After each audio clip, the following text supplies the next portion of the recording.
une recette de gâteau au potimarron, myrtille et fleurs d'oranger. Donc on va commencer la recette. Je suis accompagnée aujourd'hui d'Anna qui va faire la recette avec moi. Donc là c'est un peu une improvisation, j'ai jamais fait ce repas, j'ai eu l'idée tout à l'heure, j'ai jamais testé encore. En fait il me restait du potimarron de la dernière fois, en fait j'avais fait les brioches à potimarron et les petits cookies au potimarron et du coup il m'en reste encore. Donc je me suis dit que j'allais essayer un gâteau à la fleur d'oranger. Donc à la fleur d'oranger en fait, parce que du coup c'est ma belle-maman en fait qui m'avait donné cette astuce là pour faire une tarte à la fleur d'oranger. D'ailleurs coucou oui, maman, papa. Et du coup je me suis dit je vais faire un gâteau plutôt qu'une tarte. Donc on va voir ce que ça donne. Donc allez c'est parti, on va peser, du coup je vais mettre le reste. Je vais mettre déjà le reste, comme ça je vais voir de combien j'ai.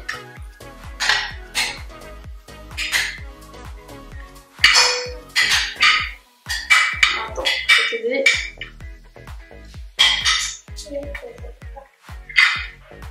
Attends, lâche, je vais t'aider. Donc là on va avoir 400 grammes. On a 400 grammes de potimarron, de purée de potimarron. Donc je vous avais expliqué dans la précédente vidéo, en fait la purée de potimarron tout simplement on la fait en faisant cuire du potimarron à la vapeur et après on fait cuire, on mélange au blender et du coup après ça fait de la purée de potimarron. Donc j'ai laissé la peau, j'ai tout laissé. Donc voilà. Hop, donc on a 400 grammes de purée de potimarron. Donc je vais mettre du tofu soyeux. Donc le tofu soyeux, oui. C'est pour remplacer les œufs. Donc je vais en mettre 100 grammes.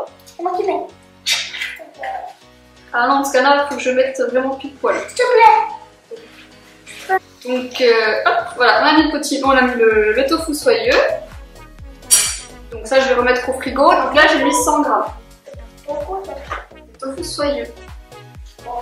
Alors tofu soyeux, la différence avec du tofu classique en fait c'est que c'est beaucoup plus mou et ça on s'en sert alors pour faire par exemple des mousses au chocolat. On peut s'en servir pour faire c'est des appareils pour un appareil pour la quiche par exemple. Voilà, c'est comme ça en général c'est l'utilisation qu'on a du tofu soyeux. Donc maintenant on va mettre le sucrant. Alors comme d'habitude, nous on est beaucoup sucre de coco, donc on va mettre 100 g de sucre de coco. Voilà. Encore, tu peux. Beaucoup? Oui. Attends, un petit peu plus. Ouais. Tu me dis stop. Stop. Encore un peu. Donc, hop, un tout petit peu plus, on arrête, parce que je vais mettre aussi du sucre vanillé. On va mettre une moitié de sachet de sucre vanillé. Oh, bon, en fait, c'est trop dur.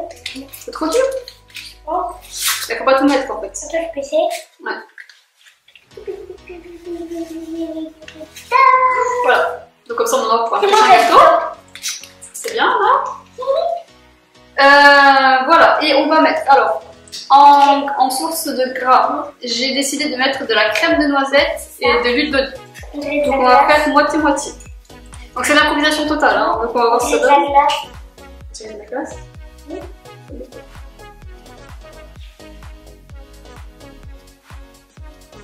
50 g d'huile d'olive. Attends, on va mettre d'abord la purée de noisette. Et du coup, 50 g de purée de noisette.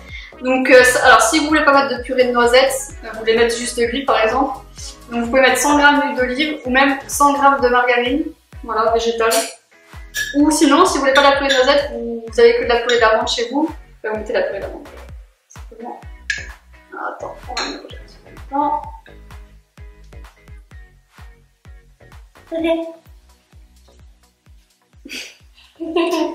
Donc voilà.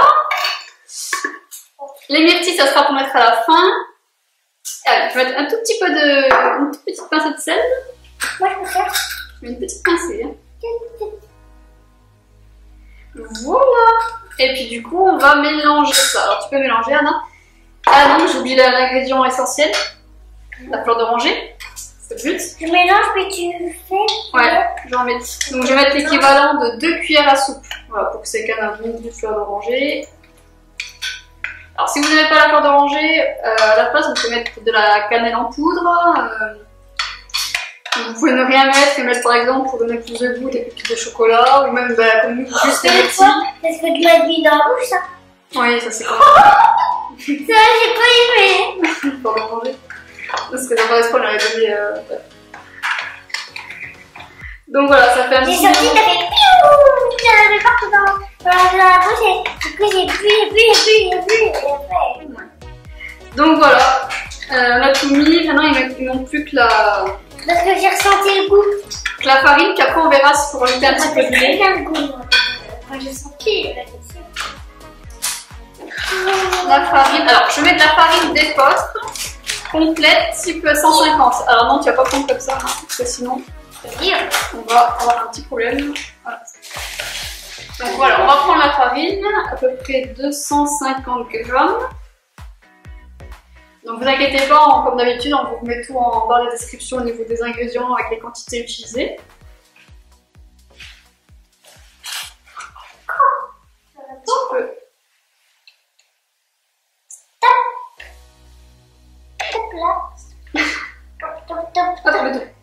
Ah ouais. Donc on a mis 215 grammes. Attends, c'est moi qui mélange. Donc on a un mélange. Parce que j'aime bien faire. Attends, je vais le faire aussi parce que... Oula, attends. Je vais le faire parce que du coup on en a pas mal, on a une grosse quantité. Et là, après tu vas mettre les myrtilles, toi. Ouais, ce que je voulais faire. Donc ça, voilà, les gâteaux, c'est vrai que c'est des activités qu'on peut faire avec les enfants, ils aiment bien. Enfin, en tout cas, Oui. et puis ça occupe, du coup, comme en ce moment on peut pas trop sortir à cause du confinement. Oui.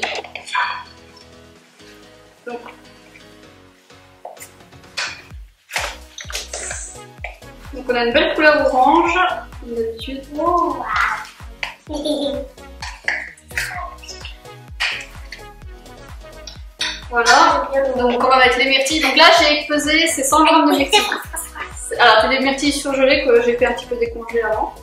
Allez, tu peux mettre Anna. C'est moi qui mélange. Anna mélange et après on va mettre ça dans le moule. Donc le temps qu'elle mélange, je vous explique. Du coup on met ça dans le moule et je vais faire cuire ça à 200 degrés une demi-heure. Et puis après on vous retrouve pour la dégustation. Donc à tout à l'heure. Donc finalement je vous retrouve avant la dégustation parce que du coup j'avais oublié un ingrédient essentiel, la poudre à lever. Donc j'en ai mis 10 grammes, donc la moitié du sachet. Également quand Anna a mis la pâte dans le moule, je trouvais que c'était pas assez liquide, donc on a rajouté 50 ml de lait d'avoine coco. Et du coup également, alors ça c'est une petite astuce pour les personnes qui ne connaissent pas, on a mis l'équivalent d'une cuillère à soupe de vinaigre de cidre. En fait avec la poudre à lever ça fait une petite réaction chimique et en fait ça fait gonfler plus le gâteau. Donc voilà, c'est une petite astuce pour les personnes qui ne connaissaient pas. Donc maintenant je vais du coup faire cuire le gâteau, je vais mettre à 200 degrés pendant 30 minutes. Et du coup on se retrouve tout à l'heure pour la dégustation. Aucun rapport avec la vidéo de la recette, mais regardez, ce sont que des plants de tomates qui ont poussé dans la terrasse en spontané. Et là donc on est le 1er novembre et il y a encore plein de tomates rouges. C'est impressionnant.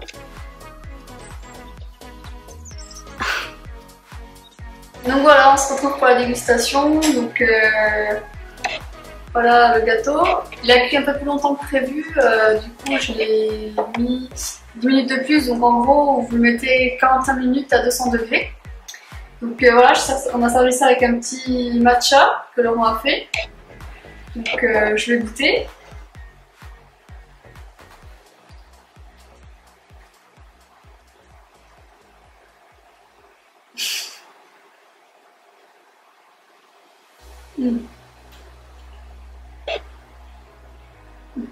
On sent bien le petit marron et les myrtilles. Par contre la fleur d'oranger c'est subtil. Si vous voulez avoir un petit peu plus de goût, mettez une cuillère à soupe de plus de fleur d'oranger. Mais c'est original, c'est très bon. Comme ça, vous avez un petit reste de purée de potimarron, bah, du coup, vous faites un gâteau comme ça et c'est sympa. Donc bon, bah, sur ça, je vais vous laisser et puis je vous dis à bientôt pour sûrement une nouvelle recette. Au revoir!